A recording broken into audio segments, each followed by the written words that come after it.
Hello everyone, नमस्कार, welcome to maths hub. आज अपना टॉपिक क्लास 9th का 4th चैप्टर यानी कि लीनियर इक्वेशन इन टू वेरिएबल।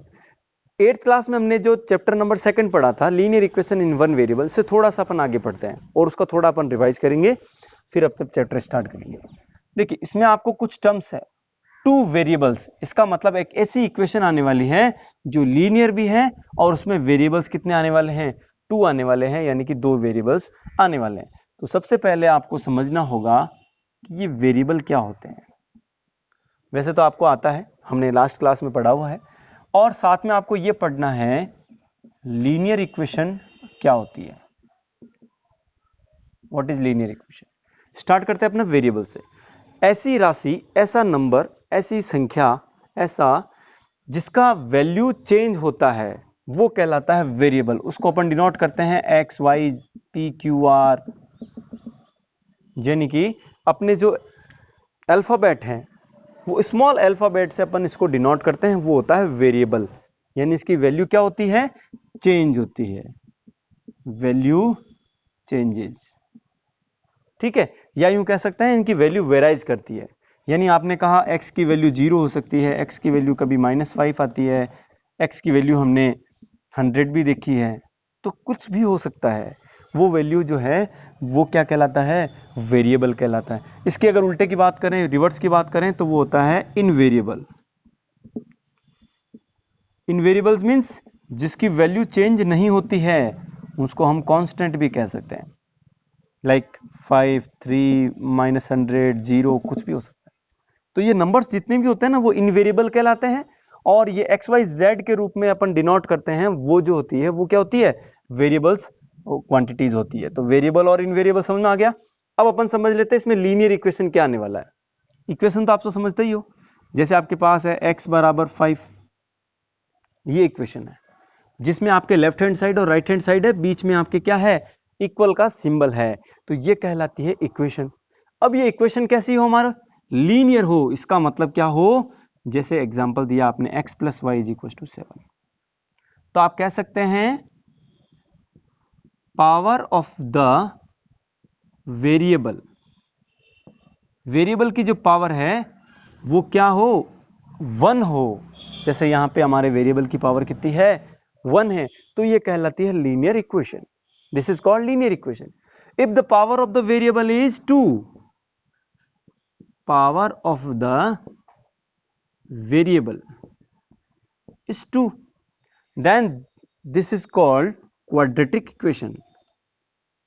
ये क्या कहलाएगा, क्वाड्रेटिक इक्वेशन कहलाएगा। For example 2x² - 5x + 7 = 0। अब देखिए x की जो मैक्सिमम पावर कितनी है, यहाँ पे 2 है। यहाँ पे आप साथ साथ में ये भी लिख सकते हैं,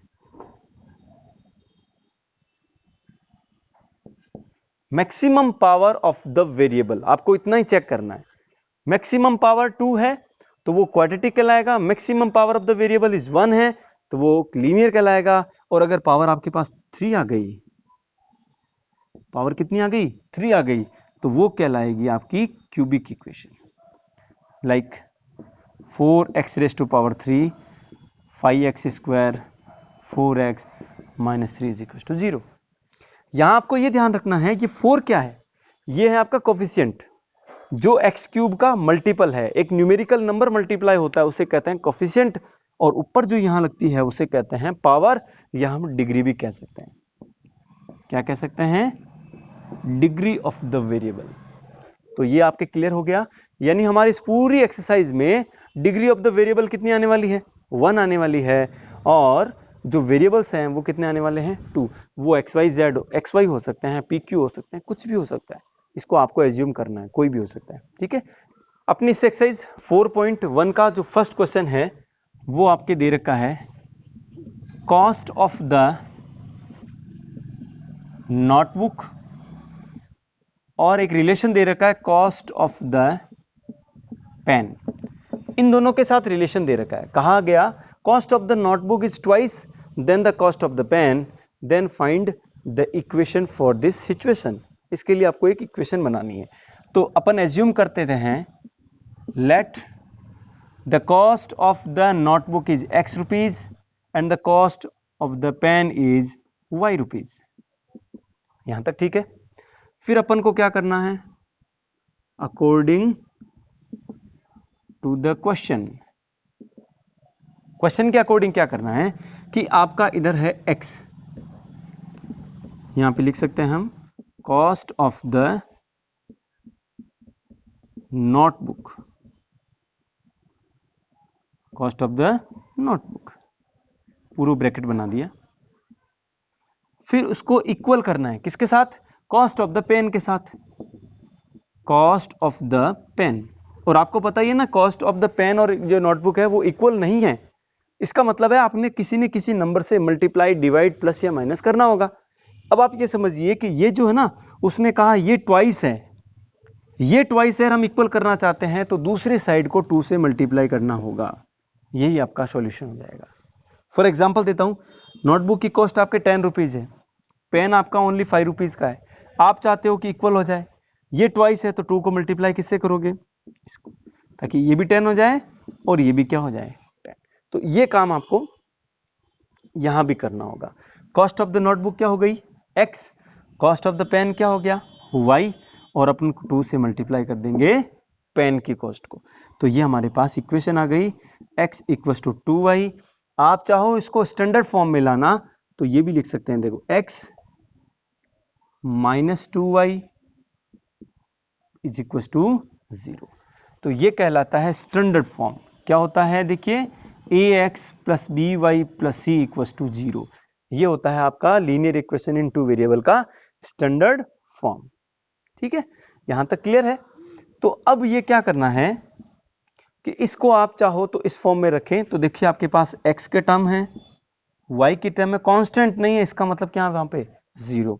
हालांकि ये क्वेश्चन में पूछा नहीं गया, लेकिन फिर भी आप बता सकते हैं a जो है वो क्या होता है, x का कोफिशिएंट, यानी x के मल्टीप्लाई वाला नंबर। x का मल्टीप्लाई वाला नंबर कौन होता है, यहां पर 1 है। b जो है वो y का कोफिशिएंट, यानी y के मल्टीपल में कौन है, -2, और c क्या है 0 है। ये अपन स्टैंडर्ड फॉर्म से कंपेयर करके ये लिख सकते हैं। क्लियर है।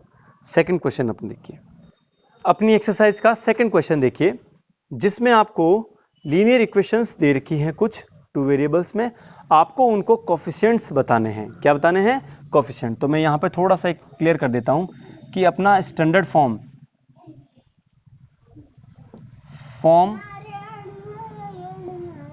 Of the linear equation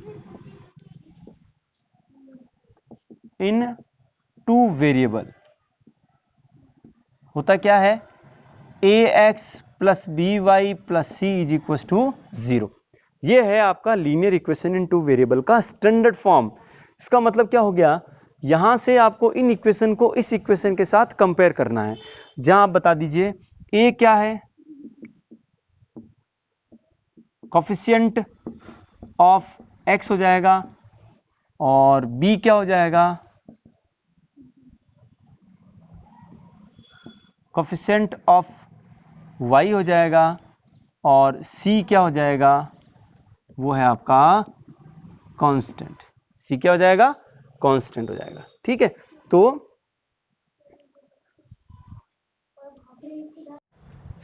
second question का अपना फर्स्ट पार्ट देखिए, 2x plus 3y is equal to 9.35 बार। सबसे पहले आपको यह देखना है कि क्या ये इक्वेशन आपकी स्टैंडर्ड फॉर्म में है। स्टैंडर्ड फॉर्म मींस आपका x वाला टर्म, फिर y वाला टर्म, फिर कांस्टेंट, और इक्वल टू भी क्या होना चाहिए 0। यहां पर देखिए इक्वल में नंबर जो है वो राइट साइड में, उसको अपन लेफ्ट में लेके आएंगे। तो 2x प्लस 3y प्लस वाला ये 9.35 बार जो है वो क्या हो जाएगा माइनस, और इक्वल में क्या हो गया 0। तो ये तो आपने इसको स्टैंडर्ड फॉर्म में कन्वर्ट किया। ठीक है, उसके बाद कंपेयर करेंगे अपन ax plus B Y plus C equal to 0 के साथ। क्या करेंगे हम, कंपेयर। जैसे आपने कंपेयर किया तो देखिए a क्या होता है,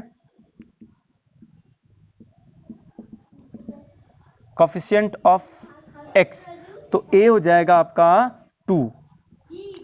b जो है वो है आपका कोफिशिएंट ऑफ y, तो y के मल्टीप्लाई में कौन है आपका 3 और c जो है वो है कांस्टेंट यानी कि -9.35 बार। तो ये a, b और c की वैल्यू इस इक्वेशन के लिए आई है। सेकंड देखिए आप, सबसे पहले तो हमारा x वाला टर्म, फिर y, फिर कांस्टेंट और इक्वल टू 0 यानी कि अपने स्टैंडर्ड फॉर्म में ऑलरेडी है, तो आपको किसी भी टर्म को आपको ट्रांसपोज करने की जरूरत नहीं है। तो आप कंपेयर करेंगे, कंपेयर विथ स्टैंडर्ड फॉर्म, और आप जानते ही स्टैंडर्ड फॉर्म क्या है, ax plus B Y plus C equal to 0। तो कंपेयर कीजिए, x का मल्टीप्लाई कॉफिशिएंट a होता है, यहां पर कौन है 1 है, b है वो b है किसका, y का कॉफिशिएंट है, यानी y के मल्टीप्लाई में देखो एक तो माइनस है, सिंबल यानी कि साइन कभी नहीं भूलना। फिर y के मल्टीप्लाई में न्यूमरेटर में कौन है 1 और डिनोमिनेटर में कौन है 5, और c जो है वो क्या है -10। तो यह है a, b और c इस इक्वेशन के लिए। थर्ड पार्ट देखिए, -2x plus 3y is equal to 6। पहली बात तो स्टैंडर्ड फॉर्म में नहीं है, कन्वर्ट करना पड़ेगा। तो -2x प्लस 3y प्लस 6 को आप पक्षांतर किए, ट्रांसफर किया तो क्या हो गया -6। अब यहां से कंपेयर करेंगे ax plus by plus c is equal to 0 के साथ। तो यहां देखिए आप a is equal to -2, b is equal to कितना आ जाएगा 3 और कांस्टेंट c इक्वल टू -6। कोई डाउट नहीं। फोर्थ पार्ट देखिए इसका, सबसे पहले कि ये स्टैंडर्ड फॉर्म में नहीं है, कन्वर्ट करें अपन, तो अपन convert this equation into standard form. तो क्या हो गया देखिए, x 3y इधर आया माइनस का, कांस्टेंट यहां नहीं है यानी 0, और इक्वल इधर भी क्या हो गया 0, क्योंकि आप 3y को ट्रांसफर करके लेफ्ट साइड में ले आए हैं। अब यहां से कंपेयर करेंगे ax plus B Y plus C is equal to 0 के साथ। अब कंपैरिजन करोगे तो a कितना मिल रहा है आपको, x का मल्टीप्लाई में कौन है कोफिशिएंट 1 है, तो a इज इक्वल टू 1 हो गया, b इज इक्वल टू -3 हो गया, कांस्टेंट नहीं है इसका मतलब c इज इक्वल टू 0। ये आपका हो गया फोर्थ पार्ट। अब फिफ्थ पार्ट, यानी कि ये देखिए एक ही सीक्वेंस में चल रहे हैं सारे, एक ही फॉर्मूला, एक ही थ्योरी यहां पर काम आ रही है। तो एक बार अच्छे से आप समझ ले, ये भी आपका स्टैंडर्ड फॉर्म में नहीं है। तो 2x माइनस 5y को आपने ट्रांसफर किया तो क्या हो गया plus 5y is equal to 0। अब यहां पर आपका देखिए 2x प्लस 5y कांस्टेंट नहीं है तो मैं 0 लिख सकता हूं ना। अब ये स्टैंडर्ड फॉर्म हो गया ax plus B Y plus C is equal to 0। अब जैसे आप कंपेयर करोगे तो क्या मिल रहा है, a इज इक्वल टू 2 मिल रहा है, b इज इक्वल टू 5 मिल रहा है, और c की वैल्यू कितनी मिल रही है 0। क्लियर है। सिक्स्थ पार्ट देखिए इसका, 3x plus 2 equal to 0 standard form में है, क्योंकि कोई भी टर्म उधर नहीं है, उधर क्या है राइट हैंड साइड में 0 है, लेकिन जो मिसिंग टर्म है उसके लिखिए आप। तो 3x y का टर्म इसमें नहीं है, इसका मतलब y के मल्टीप्लाई में यानी कि उसका कोफिशिएंट क्या है 0, तभी तो पूरा टर्म क्या हो गया 0, और प्लस 2 इक्वल टू 0। अब ये देखिए कंपेयर करेंगे अपन ax plus B Y plus C is equal to 0 के साथ। तो a की वैल्यू आपको कितनी मिलेगी 3, b की वैल्यू कितनी मिलेगी आपको 0, और c की वैल्यू कितनी मिल रही है आपको 2। तो ये है a, b और c, coefficient of x, coefficient of y और कांस्टेंट। सेवंथ पार्ट देखिए, ये भी आपका स्टैंडर्ड फॉर्म में है, बस इसमें जो मिसिंग टर्म्स है उनका कोफिशिएंट हम 0 लिख देंगे। तो देखिए क्या हो जाएगा, इसमें x का टर्म मिसिंग है, इसका मतलब क्या हो गया 0 इंटू एक्स, तभी तो वो 0 हुआ, plus y minus 2 is equal to 0। तो यहां से x का coefficient a is equal to हो गया आपका 0, b हो गया आपका y का मल्टीप्लाई 1, और constant c is equal to हो गया -2। ये है आपका a, b एंड c।